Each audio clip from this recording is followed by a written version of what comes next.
Galnet News. Your galaxy in focus. 30th of December, 3300. The civil war in the Ho-C system appears to have intensified once again since our last report. Let's break down the situation as it stands. The conflict began around the 26th of December, apparently when the federal-aligned Jet Comms Limited began its attempt to grab power in the system from the independent Ho-C Corporation. By the 28th of December, fighting had intensified from 2 distinct conflicts to 8, and Jet Comms appeared to have the upper hand. Yesterday, the 29th of December, saw an appeal from Jet Comms for resources for their war effort, stating a desire for weapons and other trade goods to fund the ongoing conflict. This also coincided with a turn in favour towards Ho-C Corporation, who appeared to gain the upper hand.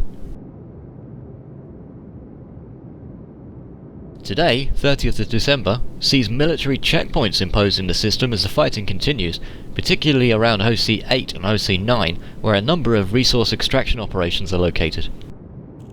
We also have unconfirmed reports that local factions from neighbouring systems are getting involved, offering commanders lucrative pay for work associated with the conflict, but it's not clear as of yet what benefit these third parties stand to gain from such intervention. As always, commanders are recommended to stay clear of the Ho-C system unless travel is absolutely necessary. Aisling Duval provided a colourful outburst while discussing Senator Torval's home system, Sintini, on the lifestyle show Favourite Holidays. She said, "Torval is a horrible, twisted old lady. We have no beggars or people going hungry on the streets as they are down her mines, working their fingers to the bone, starving in private." Senator Torval, now back in Sintini for the holiday celebrations, responded, "I wouldn't set any store by her childish outbursts. She doesn't know what she is talking about. A Happy New Year and Empire Day to all." Duval's comments seem likely to have stemmed from Senator Torval's response to her views on slavery. Last week, Duval described the practice as barbaric for people of honour, and called for freedom for the slaves in Sorbago amongst other systems, to which Torval had responded, "At least she could read the names of a few systems she had been given on a note." The congressman for Sanna, Marcus Albertson, has given a speech to his own parliament in Sanna. He said, "Federal taxes are holding back our progress. We say we have democracy, but what can we change? Our coffers are sucked dry by the Federation, as they lord it over us. What do we get in return? We get 1 vote in Congress. 1 vote! We are powerless. I suggest we get no votes in Congress and keep our money and freedom. I suggest we leave the Federation immediately." His speech was met by cheers, not just from his own party, but from the opposition too. I'm joined now by Commander Julio Montega. We managed to get hold of him, one of the top 5 bounties in Federation at the moment. Thanks for joining us. What's your current bounty? My current bounty is 953,311 credits in the Federation. All well earned. And now that we've got the chance to talk to you, maybe you can tell us why you've chosen a life of piracy rather than stay within the law. Chosen? How could a man watch all the atrocities the corrupt Federation and the glorified slavers known as the Empire commit without trying to avert the threat that they pose? I am not in this business, as you may call it, for the money. It is about ideals. Do you want the Feds to continue medicating a population via the water refreshers? Or would you rather like to see a man to try to stop them transporting meds, to free the clouded minds of the people and give them the chance of acting and thinking on their own? Do you want the human trafficking of the Empire glorifies to continue? Come and stop me. Now. Do you fly alone or are you with a crew? I will not reveal this information to you. Alright, Commander. What's your piracy ship of choice? You have some serious questions, I see. When it comes down to efficiency of liberating goods and transporting them elsewhere for better usage, nothing beats the Cobra.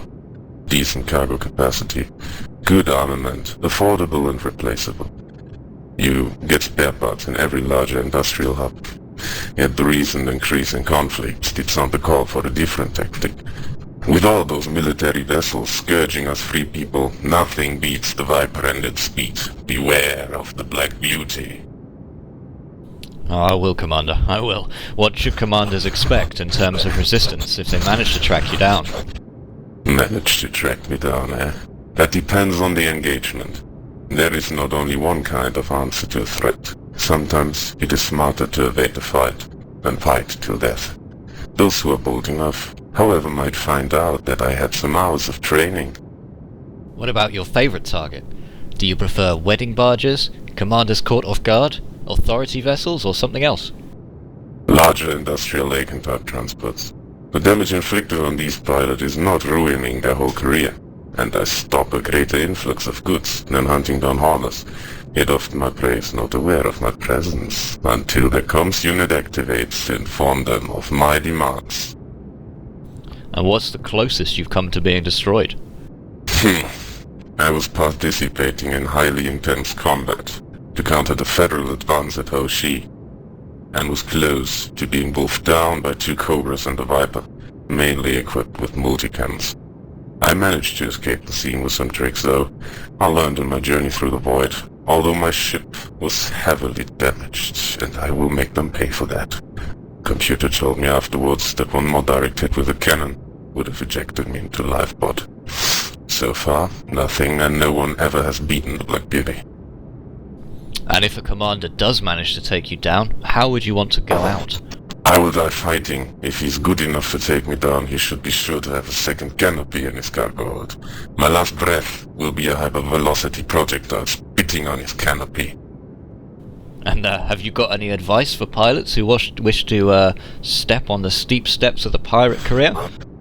I have plenty of advice, but it all starts with training. You do not engage a big target on your first flight, and you do not so with a new vessel you have never flown. Ships are lost. When pilots get cocky, more ships are lost. And people who do not know what their ship can take and how it performs are in a losing position. There is no best weapon, since they all fill a niche. Though most people recommend fixed beam lasers and gimbal multi-cannons. I do have a different setup than that, though. Take your time to experiment with your loadout. In the end, your adaptability, knowledge of your ship's controls and capabilities will decide a fight. Don't pick fights you will lose. Learn to know when to run. That is the best advice you can take. Oh, and don't fly alone. It gets lonely out there. Always have some booze in your thrusters. Well, thanks for your time, Commander Montega. What is that? What's this on the scanner? I have 3 contacts on the scanner. You have lured me into a trap. I knew it. Betty, get the engines out. I'm out of here. Fat ships coming in. 3, 2, 1, engage.